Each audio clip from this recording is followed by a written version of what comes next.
Here's Johnny. What's good, movie buffs? This week we're stepping into Stephen King.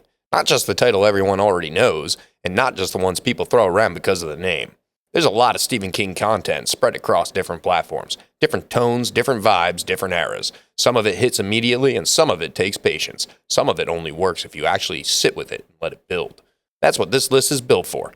Each week at WatchList Plus, we do research through all the streaming platforms, finding movies and shows so you don't have to. We're counting them down from 10 to 1, keeping it moving, and letting the footage do the work. This is WatchList Plus. Let's get into it. Starting the list at number 10 is The Institute. A clean facility, quiet hallways, everything controlled. Kids arrive one by one, each of them different, each of them watched. Rooms are separated, rules are explained calmly, procedures are followed without questions. Nothing looks violent, nothing looks rushed, and that's what makes it uncomfortable. Every shot feels measured, every conversation feels rehearsed. Adults speak like they're helping, but the kids don't get to leave. Time stretches, trust erodes, and the longer it runs, the clearer it gets that this place isn't about care, it's about control. Pressure builds quietly, decisions get made without consent, and the system never admits fault. The Institute, streaming now on MGM+. Coming in at number 9, Castle Rock. A familiar town, familiar names, and familiar places, but nothing here lines up cleanly. Stories overlap, timelines blur, characters cross paths without realizing why it matters. Background details refuse to stay in the background. Moments echo across episodes. Consequences linger longer than expected. This one isn't about plot, it's about accumulation. The town remembers things people don't. The past leaks into the present and nothing ever fully resets. You're not watching for answers, you're watching patterns. And the more you notice, the heavier it gets. Castle Rock, streaming now on Hulu. Coming in at number 8 is 1922. Wide open land, very few people, and nowhere to hide. Decisions get made early, and everything that follows feels inevitable.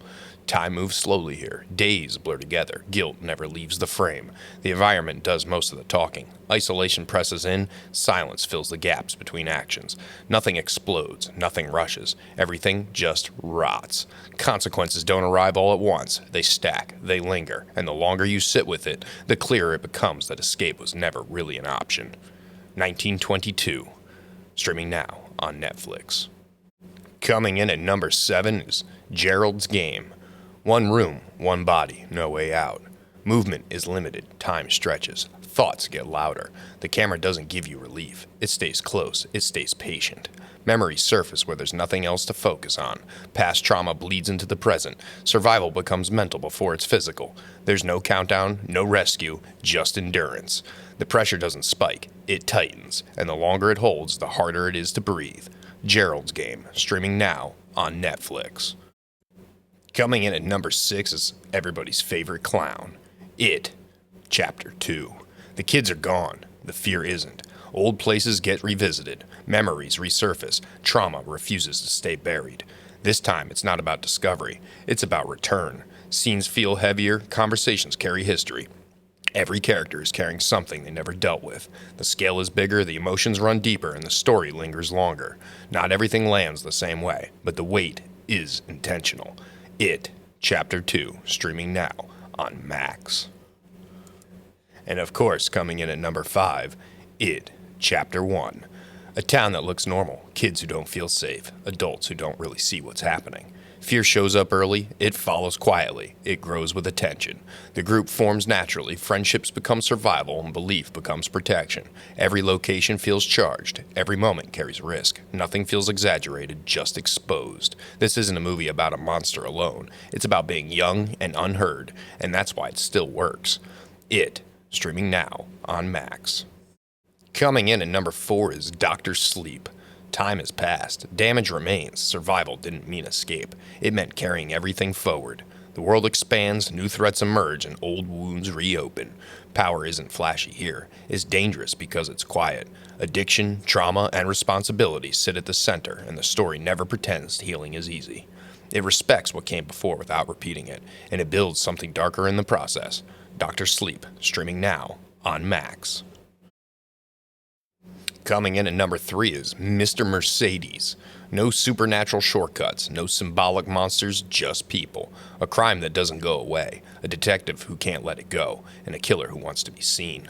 The tension comes from proximity, from obsession, from patience. Conversations linger longer than they should. Silences feel loaded. Every interaction matters. It's grounded, it's uncomfortable, and it doesn't rush for the resolution. Mr. Mercedes, streaming now on Prime Video. Number 2 is The Outsider. A clean case, clear evidence, no doubt at first. The system moves fast. Everyone agrees until the facts stop lining up. Timelines overlap where they shouldn't.